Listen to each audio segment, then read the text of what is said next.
بسم الله الرحمن الرحيم. marka hore aad iyo aad baan u salaamayaa bahweynta soo qaban qaabisay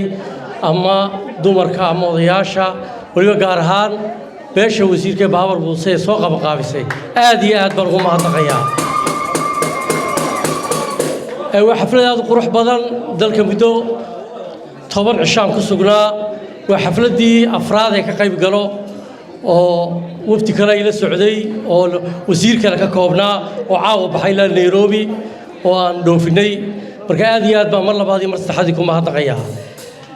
sharaf way bay tahay caawa in si fiican loo soo dhaweeyo wasiirka oo ay tahay markiisii ugu horeysay uu yimaado dalka UK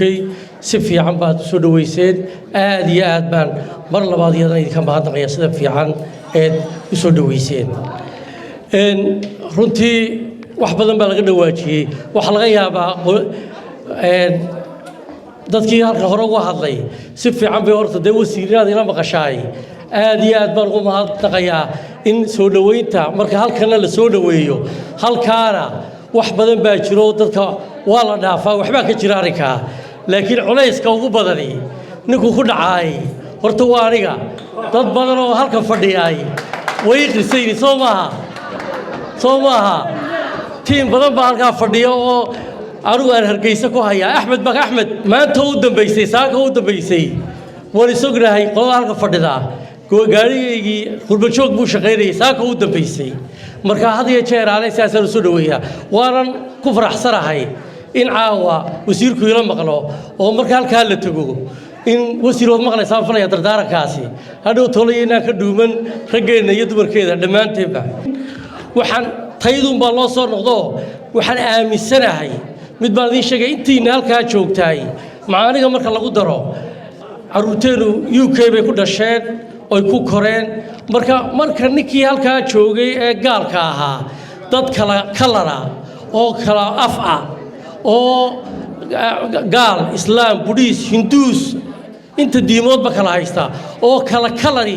markay halka isku keeneen ee ay ka shaqeeyaan community cohesion wax la yiraahdo ama wada noolaansho ayaad arkaysaa caruurtiinu inay ku wada tagaan halkan maxaa anigu markaan siyaasi ahay ii diidaya inaan dadkayga ku nool Somaliland inay nabad ku wada noolaado nabad ka shaqeeyo maxaa had iyo jeer aan dhiig farahay galaya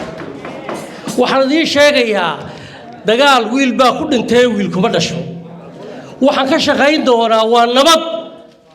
laakiin anigu intaan noolahay waxaan ka shaqeynayaa nabad waayo colaada dhacday dad baa ku nafwaayay qaar baa ku dhaawacan maanta marka waxa weey ninka ka shaqeynaya colaad beesha ciise intaan halka joogta caawa cid kale iska daay in Soomaali marka la yiraahdo Maxamed